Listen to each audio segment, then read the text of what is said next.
మీ ఎలాంటి వ్యాపార ప్రకటనలకైనా వెంటనే మా ఛానల్ సంప్రదించండి. నమస్తే. ఈ రోజు మన స్టూడియోలో ప్రముఖ ఆధ్యాత్మికవేత్త జ్యోతిష్య పండితులు మాడుగుల శివప్రసాద్ గారు మనతో ఉన్నారు. సో గురువు గారితో మాట్లాడేద్దాం. నమస్కారం గురుగారు. ఆశీర్వచనం. గురుగారు, సెప్టెంబర్ మాసం విశేషంగా కన్యా రాశి వారి పరిస్థితి ఏ విధంగా ఉండబోతుంది? గ్రహణం తాలూకు ఇంపాక్ట్ పాజిటివ్గా ఉంటుందా, నెగిటివ్గా ఉంటుందా? ఓవరాల్గా ఎలాంటి జాగ్రత్తలు వీళ్ళు తీసుకోవాలి? శ్రీ మహాగణాధిపతయే నమః. ఐం మహాసరస్వత్యే నమః. శ్రీ లలితాంబికాదేవియే నమః. కన్యారాశి వాళ్లకు ఈ సెప్టెంబర్ మాసము అనేటువంటిది చాలా యోగదాయకంగా ఉన్నది, అత్యద్భుతముగా ఉంటుంది కాక వీళ్లకు. ఎందుకు ఈ మాట చెప్తున్నాను అంటే, దాదాపు ఇంకా 10 ఏళ్ల పాటు వీళ్ళు వెనక్కి తిరిగి చూసుకోవాల్సినటువంటి అవసరం ఏం లేదు. గోల్డెన్ పీరియడ్ అనుకోవచ్చా? చిన్న చిన్న ఇబ్బందులే ఉంటాయి తప్ప మామూలుగా ఉండేటువంటివి పెద్దగా ఇబ్బందులు ఎదుర్కొంటారు అనేటువంటిది ఇంకా 10 సంవత్సరాల పాటు ఎటువంటి ఇబ్బంది లేదు. నంబర్ 1. ఇక రెండోది వచ్చినప్పుడు గోల్డెన్ పీరియడా, అంతకంటే ఇంకేదైనా చాలా గొప్పదా అని చెప్పడం అనేటువంటిదే ఉంటుంది, కానీ తగ్గించేది ఏమీ లేదు వాస్తవానికి. ఎందుకు ఈ మాట అంటున్నానంటే, ఇప్పుడు మామూలుగా మిగతా వాళ్ళందరికీ రాహు కేతువుల యొక్క ప్రభావము, మార్పులు జరగటం చేయటం ఇవన్నీ కూడా ఉంటాయి అనేటువంటిది ఒకటి. ఇప్పుడు జరుగుతూ ఉండేటువంటి ఈ మార్పులు, ఈ గ్రహస్థితులు ఎక్కడికక్కడ కన్యారాశి వాళ్లకు చాలా అనుకూలవంతమైనటువంటి మార్పులే వస్తున్నాయి తప్ప ఎక్కడ ఇబ్బందులు పడేటువంటి మార్పులు రావటంలా.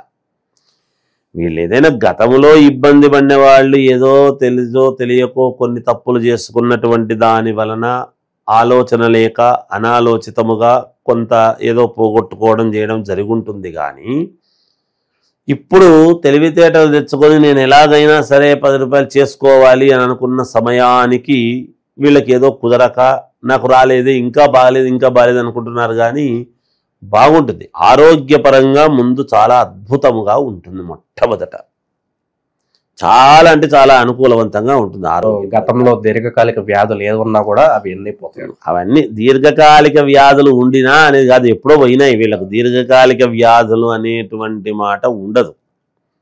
ఒకటి, ఏదైనా ఆపరేషన్లు అవి ఇవి రాసి వాళ్లకు జరిగినా అవన్నీ సక్సెస్ బాటలో బట్టి ఇంకా మళ్ళా అవసరం లేదు అనేటువంటి భావనతో ముందుకు వెళ్ళటం అనేటువంటిది ఒకటి. భూపరముగా కలిసి రావటం, భూముల పరంగా కలిసి రావటం, స్త్రీల పరంగా కలిసి రావటం, యోగాలు ధనపరంగా కూడా కలిసి రావటం, ధనపరంగా కూడా వస్తుంది. షష్టమ రూపాయి ఆర్థికంగా నిలబడతాయి అంటారు. ఖచ్చితంగా 100% నిలబడతారు. షష్టమ స్థానములో రాహువు, వ్యయస్థానములో కేతువు మోక్షదాయకుడు ఉండడము కూడా యోగమే. సింహంలో వ్యయంలో కేతు ఉండడము, షష్టమంలో రాహు ఉండటము కూడా యోగదాయకమే కుంభంలో. మిగతా గ్రహస్థితులు కూడా చాలా అనుకూలవంతముగా ఉన్నాయి. సొంత ఇల్లు కావాలి అనుకునేటువంటి వాళ్ళు ఇల్లు చేసుకోవటము. వీళ్ళు ఇంట్లో కూర్చుంటే పని జరగదండి, బయటికి పడాలి. బయటికి పోయి బయట మాట్లాడి వాళ్ళతో ఆ పని ఉండినా లేకపోయినా బయటికి ఎప్పుడైతే వెళతారో ఏదో ఒక రకమైనటువంటి ఆలోచన. కన్యారాశి వాళ్ళ యొక్క ఇది ఏమిటి అంటే, స్పాంటేనియస్గా అక్కడికక్కడే ఆలోచన చేసి నిర్ణయాలు తీసుకోగలిగినటువంటి క్యాపబిలిటీ వాళ్ళకు ఉంటుంది. మిగతా వాళ్ళకు కూడా సలహాలు ఇచ్చేటువంటి స్థాయి వీళ్ళకు ఉంటుంది. కాబట్టి వీళ్ళకు ఒక పట్టు దొరికితే నేను ఎలా ఎక్కి రావాలి అనేటువంటి ఆలోచన ఉంటుంది. కానీ వీళ్ళు ఇంట్లో కూర్చుంటే పట్టు దొరకదు కదా, బయటికి వెళ్తే కదా పట్టు దొరుకుతుంది. సో తరచూ నలుగురిని కలుస్తూ నెట్వర్క్ అనేది పెంచుకుంటే, నిరంతరము నలుగురిని కలుస్తూ వీళ్ళకి కొంచెం ఆత్మన్యూన్యతా భావం ఏమిటంటే, మనకు వాడు డబ్బు అడుగుతాడేమో, గతంలో ఇవ్వవలసిన వాడు అడుగుతాడేమో, చేస్తాడేమో అనేటువంటి బాధల్లో ఉంటారు తప్ప, ఇవ్వాలి కదా, న్యాయం కదా, నేను ఇవ్వాల్సిందే కదా, నువ్వు చెప్పుకోవాలి, తర్వాత చేస్తాననాలి, చెయ్యాలి. వీళ్ళకు చేద్దామనేటువంటిది ఉంటుంది. కానీ మనసులో చేసే సమయానికి డబ్బులు చేతిలో ఉండక అది చేయలేకపోవడం వలన అపకీర్తి పాలు కావటం ఇట్లాంటివి జరుగుతూ ఉంటాయి. అంటే పరిస్థితులు ఒక్కోసారి. అందుకే పరిహారాలు, వ్యక్తిగతమైనటువంటి పరిహారాలు అనేటువంటివి ఎప్పుడైతే వాటిని మనము కీలెరిగి వాత పెట్టడం అని ఒక మాట మాట్లాడుతుంటాం. ఎక్కడ ఏది చెయ్యాలనో అక్కడ అది చేసినప్పుడు వీళ్ళు మళ్ళీ మిగతా రాసులన్నిటికీ కూడా బూస్టింగ్ ఇచ్చి ముందుకు పంపించగలిగినటువంటి కెపాసిటీ ఉంటుంది. అలాంటి ఇదిలో వీళ్ళది ఉంది. అందుకని గ్రహణ సమయము కూడా వీళ్ళకు బాగా కలిసొచ్చేటువంటి విధానమే ఉన్నది. అయితే నాకు కలిసి వస్తుంది అన్నారు కదా అని నిండా రగ్గప్పుకొని వండుకుంటే ఉపయోగం లేదు. వీళ్ళు చేయాల్సింది నేను 100% చెప్తున్నాను, ఖచ్చితంగా కన్యారాశి వాళ్ళు కూడా జపము లాంటిది చేసుకోవడము, చేయించుకోవటము, మీ పనులు కావటానికి గనక చేసుకుంటే తప్పకుండా మీరు అనుకున్నది అనుకున్నట్టు జరగడం ఖాయము. ఎందుకు ఈ మాట అంటున్నా అంటే కన్యారాశి వాళ్ళు చాలా సున్నిత మనస్కులుగా ఉంటారు. కోపం ఉంటుంది, పని జరగకపోయినే అనేటువంటి ఆందోళన లోపల ఉంటుంది. ఈ పని జరిగితే బాగుండు అనేటువంటి తపన ఉంటుంది. నేను తొందరగా పైకి ఎదగాలి అనేటువంటిది ఉంటుంది. ఇంకొకరు చెడుపు కోరరు.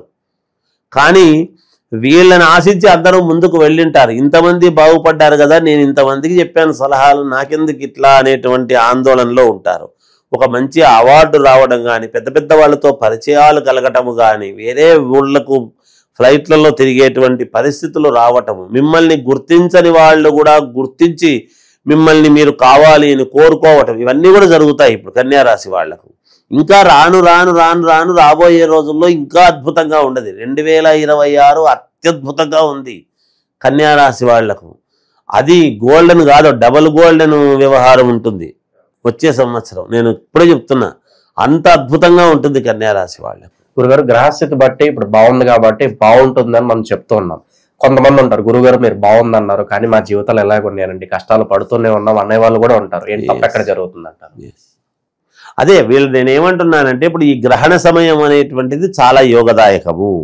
ఈ గ్రహణ సమయంలో ఎందుకు ఈ మాట నేను ఎక్స్పెషల్లీ అది చెప్తున్నాను అంటే, గ్రహణ సమయంలో ఈ రాశి వాళ్ళకి గనక ఒక అద్భుతమైనటువంటి ఒక ఇది చేయించుకున్నారు అంటే, ఎప్పుడైనా కూడా అన్యోన్య బ్రాహ్మణ సహాయేనానే చేసుకోవాలి. చేసుకుంటే ఏమవుతుంది అంటే, మామూలుగా మనకు ఒక 10 రూపాయలు వచ్చే చోట 90 రూపాయల యొక్క ఇది వస్తుంది. గ్రహణ సమయములో మనం ఒక్కసారి జపము చేస్తే దాన్ని 3 రెట్ల ఫలితాలు అన్నాడు ఇచ్చేది. అందువలన అద్భుతమైనటువంటి ఫలితాలు వస్తాయి. పైగా గ్రహణము 7వ తారీఖు జరుగుతూ ఉన్నది. అందువలన ఆ గ్రహణము రోజు అనేటువంటిది ఎప్పుడైతే చేస్తామో, పైగా కుంభరాశిలో ఇది రావటము, షష్టమము కావటము, కుంభరాశిలో వచ్చినటువంటి గ్రహణము నాడు మనం చేసేటువంటిది చాలా స్థిరముగా ఉండటం అనేటువంటిది వాళ్ళకు యోగాన్ని ఇస్తుంది అనేది చెప్పగలుగుతాం. ఇక గ్రహణ పరిహారాలతో పాటు ఎలాంటి దైవారాధన చేస్తే ఓవరాల్ గా గ్రహస్థితి బట్టి బాగుంటుంది అంటారు వీళ్ళు? ఎవరి ఇంటి దేవుడు వాళ్ళని ఆరాధించడమేనండి, అంతకంటే ఏం లేదు. వాళ్ళ ఇంటి దేవుడు, ఒకరికి వెంకటేశ్వర స్వామి ఇంటి దేవుడు, ఒకరికి శివుడు ఇంటి దేవుడు, ఒకరికి అమ్మవారి ఇంటి దేవుడు. వీళ్ళ పనులు ఇంకా చక్కగా నెరవేరాలి అని అనుకుంటే పంచముఖ ఆంజనేయ స్వామిని ఆరాధన చెయ్యండి. తప్పకుండా దశ దిశలా 4 వైపులా మీ పనులు 100కి 100% కాదు 1,00,000% జరుగుతాయి కాక, అది నేను చెప్పగలుగుతాను.